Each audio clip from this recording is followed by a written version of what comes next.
नमस्कार, आपके साथ मैं हूं सुरभि शर्मा। आप देख रहे हैं TV9 डिजिटल। जून में ईरान और इजरायल के बीच हुई 12 दिन की जंग के बाद अब हालात एक बार फिर बेहद खतरनाक मोड़ पर पहुंचते नजर आ रहे हैं। नए दावों के मुताबिक पूरे पश्चिम एशिया की राजनीति को ये हिला सकते हैं।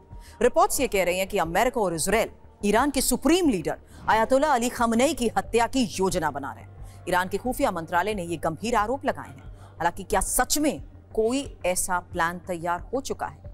क्या एक और बड़ा युद्ध होने वाला है?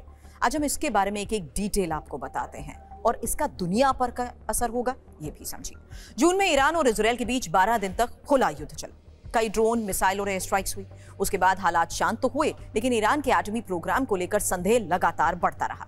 रिपोर्ट्स की माने तो ईरान फिर से तेजी से अपने एटमी कार्यक्रम को आगे बढ़ा रहा है और ये सब खamenei के सीधे आदेश पर हो रहा है। यानी ईरान के फैसले का सबसे बड़ा कारण खamenei की कड़ी सोच और रुख।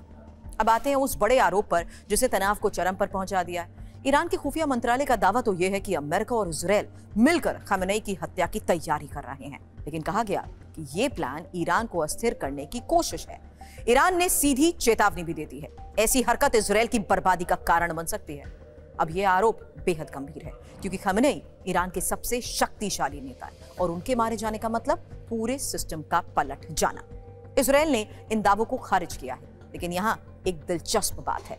प्रधानमंत्री नेतन्याहू ने कहा खamenei की मौत से संघर्ष खत्म हो सकता है।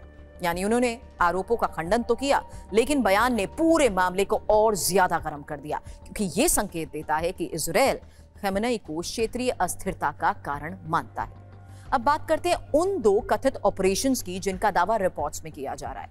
Air strike mission. खamenei जहां भी मौजूद हो, उन लोकेशंस को अचानक एयर स्ट्राइक के जरिए तबाह कर दिया जाए। ये वही तरीका है जो इजरायल पहले भी कई हाई वैल्यू टारगेट्स के खिलाफ इस्तेमाल कर चुका है।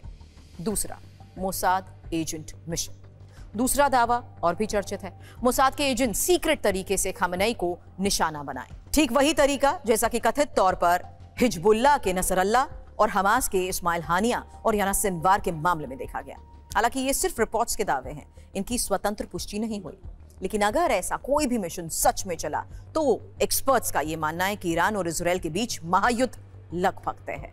उसे रोकना अमेरिका के लिए भी बेहद मुश्किल होगा। हालांकि इन दावों के बीच ईरान ने भी अपनी तैयारियां कैसे तेज कर दी हैं, क्योंकि नई तस्वीरें जो सामने आई हैं, तेहरान के मेहराबाद एयरपोर्ट की ये तस्वीरें हैं। रिपोर्ट्स में यह कहा जा रहा है कि वहां कई नए हैंगर्स बनाए गए हैं, अभी उनमें नागरिक विमान रखे हैं। लेकिन दावा तो यह भी किया जा रहा है कि ये सब एक छलावा है। असल में ईरान ने सीक्रेट एयरबेस तैयार किए हैं। भविष्य में यहाँ फाइटर जेट और मिसाइलें तैनात की जा सकती हैं। यानी ईरान मानकर चल रहा है कि इजरायल की ओर से बड़ा हमला कभी भी हो सकता है। ईरान बार बार साफ कर चुका है, वो एटमी प्रोग्राम बंद नहीं करेगा, पीछे नहीं हटेगा। ये निर्णय सीधे खamenei की सोच से प्रेरित है और यही वजह है कि इजरायल को लगता है कि समस्या की जड़ खamenei है। एक्सपर्ट्स का तो यह भी मानना है कि खamenei पर हमला हुआ तो ईरान पूरे मोर्चे खोल देगा।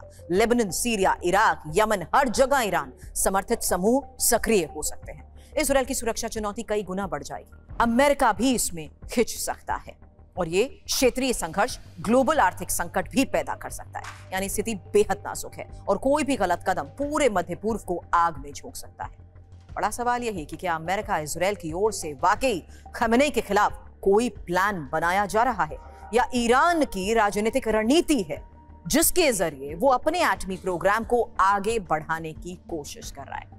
हालांकि अगले कुछ हफ्ते पश्चिम एशिया की राजनीति के लिए निर्णायक साबित हो सकते हैं।